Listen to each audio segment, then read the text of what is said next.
চাঁদাবাজি নিয়ে কি আর বলবো বলেন, পুলিশ পর্যন্ত বাদ গেল না, 1 লক্ষ টাকা চাঁদা দাবি করছে এবং চাঁদা আদায়ের সময় হাতে নাতে জনগণের কাছে, এলাকাবাসীর কাছে পুলিশ সহ 2জনকে গ্রেপ্তার কইরা উত্তম মধ্যম দিয়া আবার আর্মিরে ফোন দিছে।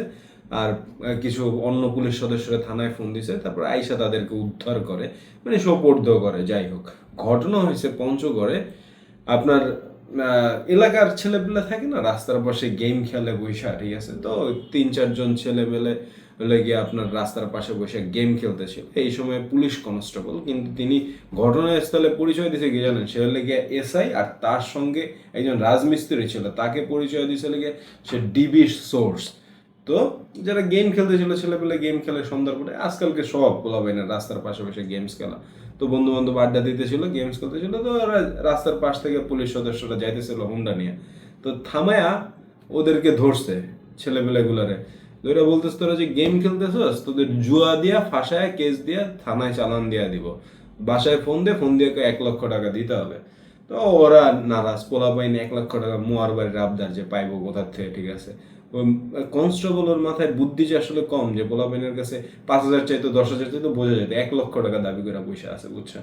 গাঞ্জাখুরি কথাবার্তা। আচ্ছা, যাই হোক।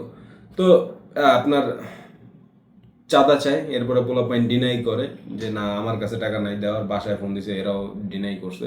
তো এর মধ্যে ওরা চিল্লাপাল্লা শুরু করে দিছে, একজনের হাত করা পড়ায় লেগে আপনার নিয়ে যাওয়া শুরু করছে বাইদা ছেদা। তো পরে চিল্লাপাল্লা শুরু করে এলাকাবাসী লেগে ঘেরাও দিয়া ধরছে। ঘেরাও দিয়া ধরার পরে পরিচয় দিতেছে, আমি পুলিশের এসআই, ঠিক আছে, আমার সাথে ডিবি সোর্স, এরা জুয়া খেলতেছিল। তা পরে পোলাপাইনের মোবাইল টোবাইল চেক টেক কইরা টইরা দেখে যে এরা জুয়া টুয়া কিছুই খেলতেছিল না। তো পরে জনগণ গেছে খেইবা, মাইট টাইট দেওয়ার অবস্থায় চলে গেছে। পরে পুলিশ এদিকে 2জনরে ফোন দিয়া সেনাবাহিনীর হাতে সোপর্দ করছে। কিন্তু ঘটনা বুঝেন, যাদের হাতে আমাদের নিরাপদ থাকার কথা, যে পুলিশ সদস্যদের হাতে, পরে বের হয়ে হলে গিয়ে আপনার পঞ্চগড় সদর থানার পুলিশ কনস্টেবল 2022 সালে হলে গিয়ে জয়েন করে। তা যাদের হাতে আমাদের নিরাপদ থাকার কথা, তারা যদি এরকম দাবি করে, তারা যদি এরকম হয়রানি করে, এটা আসলে মানা যায় না। আমি আশা করি, আমি পুলিশের বড় সদস্য বা পুলিশের উপরস্থ মহলের কাছে আমি আকুল আবেদন জানাই যে এরকম ছোটখাটো জিনিসের জন্য আপনাদের এই পুলিশ বাহিনীর আপনার অসম্মান করবেন না বা সম্মানহানি হতে দিবেন না। এদের যথাযথ ব্যবস্থা নেন এবং প্রয়োজনে এদেরকে 6 মাস, 1 বছর, 2 বছরের জন্য সাসপেন্ড করেন।